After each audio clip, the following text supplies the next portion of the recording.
If you want to level up your soloing with arpeggios, you obviously want to start with the most simplistic shapes and get them under your fingers. In this video, I'll make sure you know how to play the 5 easiest arpeggio shapes, both major and minor. By the way, if you're just getting started with soloing, make sure to download my free beginner soloist handbook that I've put together. It's packed with all sorts of scales and arpeggios and reference materials so that you have it all in one place. The link is in the description below. The arpeggios we're looking at today will include a root, a third, and a fifth. Number 1, the 2-string arpeggio. This one is only going to be played on 2 strings and it will begin on the root. And root position means the root is the lowest note we are playing. We'll start with the major.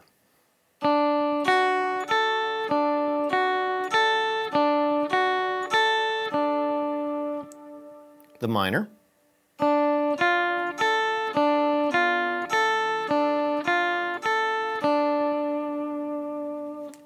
Number 2, the root position 3-string arpeggio. This arpeggio is rooted on the 3rd string. This is the major.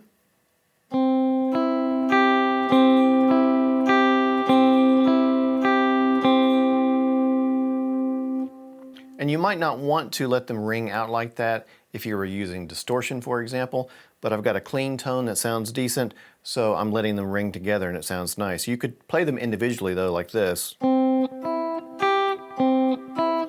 if you wanted to cut the notes off. Let's look at the minor.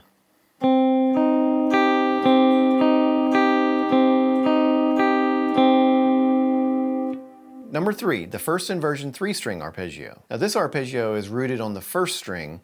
First inversion means that the 3rd of the chord, or arpeggio in this case, is the lowest note we are playing. Here's the major.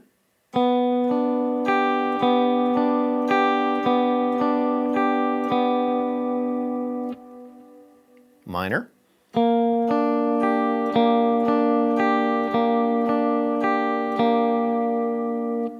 Number 4, the second inversion 3-string arpeggio. This arpeggio is rooted on the 2nd string.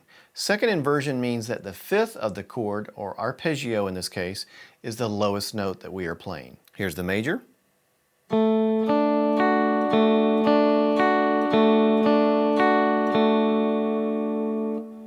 The minor.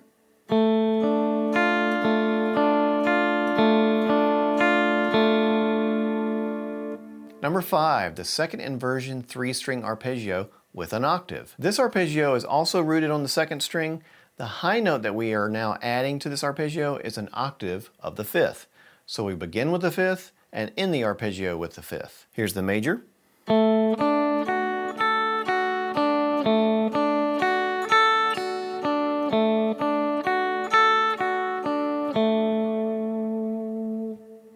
Here's the minor.